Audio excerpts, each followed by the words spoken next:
நமஸ்காரம். உங்க கல்பனா ஸ்ரீகாந்த். மீனராசி மற்றும் மீன லக்ன அன்பர்களுக்கு இந்த 138 நாள் எப்படி இருக்கும் அப்படின்றதான் பார்க்க போறோம்.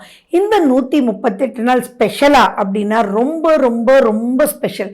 எப்பயுமே வக்ரம் அப்படின்னா அடுத்த நிலைக்கு மூவ் ஆவாங்க சனி பகவான். ஆனா இந்த தடவை மீனத்திலேயே தான் அவர் மூவ் ஆறான்றது ஒரு சிறப்பான பாயிண்ட் உங்களுக்கு.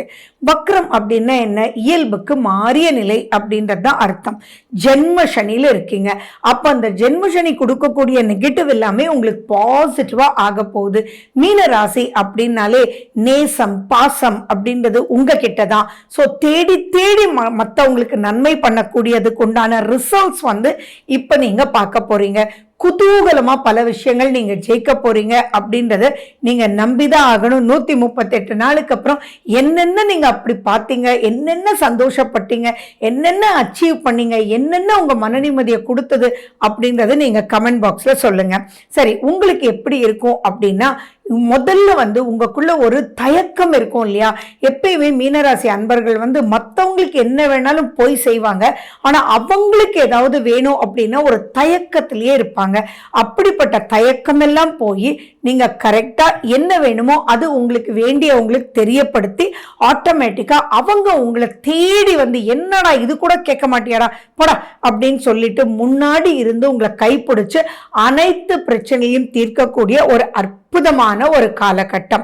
அது மட்டும் இல்ல, உங்களுக்குள்ளேயே ஒரு தைரியம் ஏற்படும். சேலஞ்சஸை வின் பண்றதுக்கு உண்டான வழியை ஏற்படுத்தும்.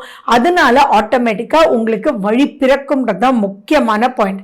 இப்போ நீங்க குழந்தையா இருக்கீங்க அப்படின்னா ஆட்டோமேட்டிக்கா ஒரு சப்ஜெக்ட்ஸ் அப்படின்னு எடுத்தோம்னா நமக்கு பிடிக்காத பேப்பர்ஸும் அதுல இருக்கும். அது ஏண்டா எழுதுறோம் அப்படின்றது இருக்கும். இப்போ உங்க மனசு எப்படி இருக்குன்னா, ரைட், நான் மற்றதெல்லாம் படிக்கணும்னு இது ஜஸ்ட் லைக் தட் நான் பாஸ் ஆனா போதுமானதே அப்படின்னு சொல்லிட்டு அதனுடைய வெறுப்பு போய் அதுக்குள்ள நீங்க போய் எடுக்கும் போது நீங்க 40 மார்க் எடுத்தா போதுன்றது 80 மார்க்ல கொண்டு முடியும்.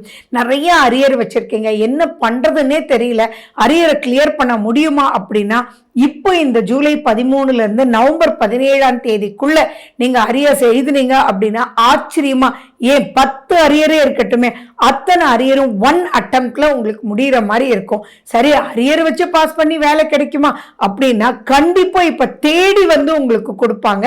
நீங்க நினைச்சதை விட ஒரு சௌகரியமான ஒரு பொசிஷன்ல உங்களுக்கு கொடுப்பாங்க. ஆச்சரியமா இருக்கும். தொழில் பண்ணிட்டு இருக்கீங்களா, என்ன பண்றதுன்னே தெரியல, நீங்க ஒரு ஆர்டர் வாங்கினா உங்ககிட்ட ஒர்க் பண்றவங்க அதை ஃபினிஷ் பண்ணி கொடுக்க மாட்டேன்றாங்க. மிடில் மேனா இருக்கீங்க, எதுவுமே உங்களுக்கு வரவே இல்லை, பேசிட்டே இருக்கீங்க, ஆனா உங்களுடைய பேச்சை வச்சுட்டு கமிஷன் வேற யாருக்கோ போகுது, நான் முடிச்சு கொடுத்தது வேற யாரோ இருக்காங்க அப்படின்ற ஒரு மிடில் மேன் ஜாப்ல கூட ஒரு சக்சஸ் இல்லாம இருக்கீங்க அப்படின்னா இந்த காலகட்டத்தில் நீங்க செய்ய வேண்டியதெல்லாம் இப்ப கோச்சாரம் உங்களுக்கு அவ்வளவு ஃபேவரபிளா இருக்கு வக்ர நிலையில. அப்போ உங்களுடைய சுய ஜாதகமும் அதுல ஆட் ஆகணும் இல்லையா? அப்ப சுய ஜாதகத்துல சனி வக்ரம், அதாவது வக்ரம் பெற்ற நிலையில் இருக்கும் போது நீங்க பிறந்திருந்தீங்க அப்படின்னா இது பெரிய ஜாக்பாட். அது மட்டும் இல்லாம உங்க சுய ஜாதகத்துல இப்ப நடக்கிற திசா புத்தி உங்களுக்கு ஃபேவரபிளா இருந்ததுன்னா இது சூப்பர் டூப்பர் ஜாக்பாட் அப்படின்ற அளவுக்கு வச்சுக்கோங்க. அப்ப நீங்க ஃபர்ஸ்ட் என்ன பண்ணணும், நல்லா இருக்குன்றது 100%, அது எந்த அளவுக்கு நல்லா இருக்கு அப்படின்றதுக்கு உங்களுடைய சுய ஜாதகத்தையும் கம்பேர் பண்ணி அதுல எப்படி இருக்கணும் அப்படின்றத மட்டும் நீங்க பார்த்துக்கணும். இதுல 12ஆம் வீட்டுல ராகு இருக்கார், அதே சனியினுடைய வீடு தான் அந்த 12ஆம் வீடும் அப்படின்ற இடத்துல மட்டும் கேர்ஃபுல்லா நீங்க இருக்கணும். ஒய் அப்படின்னா இப்ப தேடி தேடி ஹெல்ப் பண்றாங்க, தேடி தேடி லோன் கிடைக்குது, தேடி தேடி உங்களுக்கு ஈஸியா கொடுக்கறாங்கன்றதுனால ஆட்டோமேட்டிக்கா அதை இன்வெஸ்ட்மெண்ட் ஓவரா பண்ணும்போது மட்டும் யோசிச்சு தேவையான்றதை பார்த்துட்டு அதுக்கப்புறம் ப்ரொசீட் பண்ணுங்க. அண்ட் அவங்களே நீங்க நிறைய உங்களுக்கு ஹெல்ப் பண்ணிருக்கீங்க, அட போடா இதாண்டா இதா சேர்த்தும் வச்சுக்கோடா நீ அப்புறம் கொடுடா அப்படின்னு கேட்டாங்கன்னா அந்த இடத்துல மட்டும் ஒரு செக் பாயிண்ட் வச்சுக்கோங்க. ஏன்னா 12ல ராகு இருக்கு அப்படின்ற ஒரு தாட் ப்ராசஸ் மட்டும் நீங்க வச்சுக்கோங்க. பட் ரொம்ப பெருசா பயப்பட வேண்டாம். ஏன் அதையும் சொல்றேன் இதையும் சொல்றேன்னா அந்த குரு ராகுவை பார்த்துட்டு தான் இருக்காரு, உங்களுடைய ராசிநாதன் குரு. ஸோ ஒரு தாட் மட்டும் வச்சுங்கனாலே போறோம், அதுக்குள்ள சிக்க இழக்காம பல விஷயங்கள் நீங்க ஜெயிச்சிடலாம். ஆரோக்கியம் அப்படின்ற விஷயத்துல புரியாத இஎன்டி ப்ராப்ளம் நிறைய கஷ்டப்பட்டுட்டு இருக்கீங்க. பல்லு சம்பந்தமான ப்ராப்ளம், தலைவலி சம்பந்தமான ப்ராப்ளம், தூங்கி ரொம்ப நாள் ஆச்சுன்னு சொல்றது இந்த மீனராசி அன்பர்கள் தான். புரண்டு புரண்டு படுக்கிற அப்படின்றவங்களுக்கெல்லாம் இப்போ அதுல இருந்தெல்லாம் டோட்டல் ரிலீஃப் கிடைக்கும். சம் ஹோம் ரெமெடிஸ்லயே உங்களுக்கு ஈஸியா அப்லிஃப்ட்மெண்ட் கிடைக்கும். அப்படின்றது நீங்க ஹெல்த்தியா இருக்க போறீங்கன்றதுல எந்த விதமான ஒரு டவுட்டும் இல்லை. நிறைய இளைய சகோதரரோட கம்யூனிகேஷன் ப்ராப்ளம், அவங்களால பிரச்சனை இல்ல அவங்க வீட்டுக்கு ஒரு பிரச்சனை.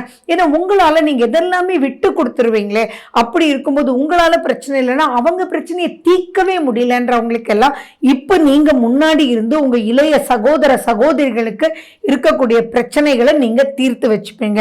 அதே மாதிரி நீங்க ஒப்பந்தங்கள் சைன் பண்றீங்க, ஆனா அந்த ஒப்பந்தங்களை உங்களால பினிஷே கொடுக்க முடியல, ஆன் டைம்ல பினிஷ் பண்ண முடியல, நிறைய டிராபேக்ஸ் இதுல போயிட்டு இருக்குன்னா இப்போ அந்த ஒப்பந்தங்கள் எல்லாமே டக்குன்னு முடியறதுக்கு உண்டான வழி பிறக்கும். முடிச்சு மட்டும் கொடுப்பீங்கன்னு நான் சொல்லல. அப்போ ஒரு விஷயத்தினால நீங்க லேக் ஆகி அதனால அப்லிஃப்ட்மெண்ட் குறைஞ்சிருக்கும்ல, இப்போ அது எதனால லேக் அப்படின்றது புரிஞ்சிருக்கும். சிம்பிளா சொல்லணும்னா, இப்போ ஒரு பிசினஸ் நடந்துட்டு இருக்கீங்களா, கஸ்டமர்ஸ் வந்துட்டே இருப்பாங்க, பார்த்துட்டே இருப்பாங்க, ஆனா அந்த டீல் வந்து ஃபினிஷே ஆகாது. இப்போ நீங்க மார்க்கெட்டிங்ல இருக்கீங்கன்னா போறீங்க, பேசுறீங்க, எல்லாம் பண்ணுவீங்க, ஆனா அது யாருக்கும் அதனுடைய பெனிஃபிட் போயிடும். அது எதனால அப்படின்னு தெரியணும் இல்லையா? அந்த தெரிய வைக்கக்கூடிய இடத்துல ரொம்ப நல்ல அப்லிஃப்ட்மெண்ட் காத்திருக்கு. தெரிஞ்சு அதை கரெக்டும் பண்ணி தென் ஒரு விஷயத்த சூப்பரா க்ளோஸ் பண்றதுக்கு, எண்ட் பண்றதுக்கு ஒரு ஃபண்டாஸ்டிக்கான காலகட்டம். மீனராசி அன்பர்களுக்கு யாருக்கெல்லாம் கல்யாணம் நடக்கலையோ இந்த காலகட்டத்தில் தானே தேடி வந்து நடக்கக்கூடிய வாய்ப்புகள் இருக்கு. இந்த மாதிரி இருக்கும்போது நான் என்ன கிராஸ் பண்ணியிருக்கேன் என்னுடைய அனுபவத்தில் அப்படின்னா, நிறைய 10 வருஷம் 12 வருஷம் பார்த்துட்டு இருக்கோம். கடைசியில் பார்த்தா பக்கத்து வீட்லயே இருக்காங்க, அது எங்க கண்ணுக்கே படலைங்க, டெய்லி பேசுறோம், அது என்னன்னே புரியலங்க அப்படின்னு சொல்லுவாங்க. ஏன்னா இது ரொம்ப அற்புதமான ஒரு காலகட்டம். சனி அடுத்த வருஷமும் அடுத்த பயிற்சியிலையும் வக்ரம் ஆகும், நான் இல்லைன்னு சொல்லல. ஆனா இப்போ குருனுடைய வீட்டுல வக்ரம் ஆறுதுன்றது உங்களுக்கு மிகப்பெரிய ஜாக்பாட் அப்படின்னு வச்சுக்கோங்க. ஸோ திருமண சம்பந்தமா எந்த ஒரு பிரச்சனை இருந்தாலும் இப்போ முடிவுக்கு வரும். ரொம்ப நல்ல கம்பேனியன் உங்களுக்கு கிடைப்பாங்க. அண்ட் நீண்ட நாள் கணவன் மனைவிக்குள்ள இருந்த ஃப்ரிக்ஷன் கூட இப்போ மாறி உட்கார்ந்து பேசுவாங்க. எதனாலதான் உனக்கு எனக்கு பார்த்தாலே பிடிக்கல அப்படின்றது உட்கார்ந்து பேசி, இதனாலதான் இந்த இம்பார்ட்டன்ஸ் கொடுக்கல அப்படின்றது தெளிவா ஒருத்தர் பேசி அங்க முடிவெடுக்கும் போது இத்தனை நாள் திருமணமாயி வாழ்ந்தாலும் இப்ப சுகமாக வாழறதுக்கு இது ஒரு அற்புதமான ஒரு காலகட்டம். சோ நீங்க பார்க்க வேண்டியதெல்லாம் அகெயின் உங்களுடைய திசா புத்தின்னு மட்டும் மைண்ட்ல ஞாபகம் வச்சுக்கோங்க. உங்களுடைய 10ஆம் வீட்டை பார்க்கிறாரு சனி பகவான், அண்ட் அதே 10ஆம் வீட்டை குருவும் பார்க்கிறார். அப்ப பொருளாதாரம் நிறைஞ்சு வழியுங்க. நீங்க எடுக்கக்கூடிய ஒவ்வொரு ஸ்டெப்புமே உங்களுக்கு நிறைய அப்லிஃப்ட்மெண்ட் கொடுக்கக்கூடிய வகையில இருக்கு. சுயமா உங்க டெக்னிக் வேலை செய்யும். படிப்பு சம்பந்தமா உங்களுடைய முயற்சிகள் ஏற்படும். நீங்க பிஹெச்டி பண்ணிட்டு இருக்கீங்க அப்படின்னா அந்த பிஹெச்டி தீசி சப்மிட் பண்ணவே முடியலன்னா அதுக்கு உண்டான வழிகாட்டி, அதுக்கு உண்டான மென்டார் இப்ப கண்ணுக்கு படுவாரு. அவர் ஆட்டோமேட்டிக்கா வந்து அதுக்குண்டான வழிகளை சொல்லி கொடுப்பாங்க. அப்ராட் ஸ்டடீஸ்க்கு போகணும்னு நினைச்சவங்க எல்லாம் ஈஸியா நீங்க போக முடியும். இன்னும் சொல்ல போனா ஸ்பான்சர்ஷிப்லயே நீங்க போக முடியும். அந்த அளவுக்கு ஃபேவரபிளா இருக்கு. ஸோ இந்த காலகட்டத்தை ரொம்பவே நீங்க யூஸ் பண்ணிக்கணும் ஃபார் ஆல் பாசிட்டிவ் திங்ஸ் அப்படின்றது மைண்ட்ல ஞாபகம் வச்சுக்கோங்க. அண்ட் உங்க ஹெல்த் சம்பந்தமா இருக்கிறதுக்கு மாற்று ட்ரீட்மெண்ட் மட்டும் பாருங்க. ஏன்னா உங்களுக்கு பெரிய பிளஸஸ் எதுல ஏற்படுது அப்படின்னா மாற்று மனிதர்களால், அதாவது வேற டாக்டர்னால. இப்போ அலோபதி பார்த்துட்டு இருந்தீங்கன்னா நேச்சுரோபதி பார்த்துட்டு இருந்தீங்கன்னா சித்தா, இந்த மாதிரி பல விஷயங்களை ஒரு மாற்றத்தினால் உங்களுடைய முன்னேற்றம் பெரிய லெவல்ல இருக்கு. நீங்க வெளியூர் போறதுனால, வெளி மாநிலம் போறதுனால, வெளிநாடு போறதுனால, மேபி ஒரு ஷார்ட் ட்ரிப்பா கூட நீங்க டிராவல் பண்ணிட்டு இருப்பீங்க. அந்த ட்ரிப்ல உங்களோட டிராவல் பண்றவர் ஒரு வெளிநாட்டவரா இருப்பாரு. அவர் உங்களை மாதிரி ஆட்களை தேடிட்டு இருப்பாரு, நீங்க அவங்கள மாதிரி ஆட்களை தேடிட்டு இருப்பீங்க. சர்ப்ரைஸா 2 பேரும் லிங்க் ஆகி பாத்தீங்கன்னா இப்போ ஆகிற லிங்க் வந்து நீங்க கிட்டத்தட்ட ஒரு 30 வருஷத்துக்கு அவருடைய லிங்க்னால பெரிய பிசினஸஸ் ஒரு பெரிய வேலை, பெரிய முன்னேற்றம் ஏற்படக்கூடிய அற்புதமான காலகட்டம்.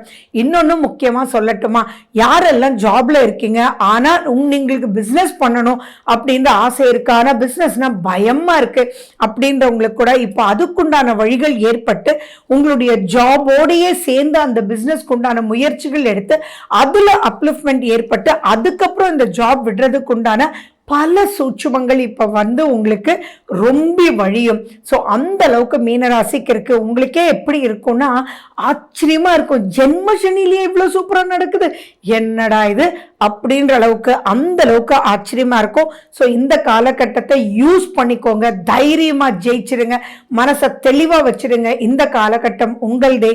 So wish you good luck. வாழ்க வளமுடன். நன்றி, வணக்கம்.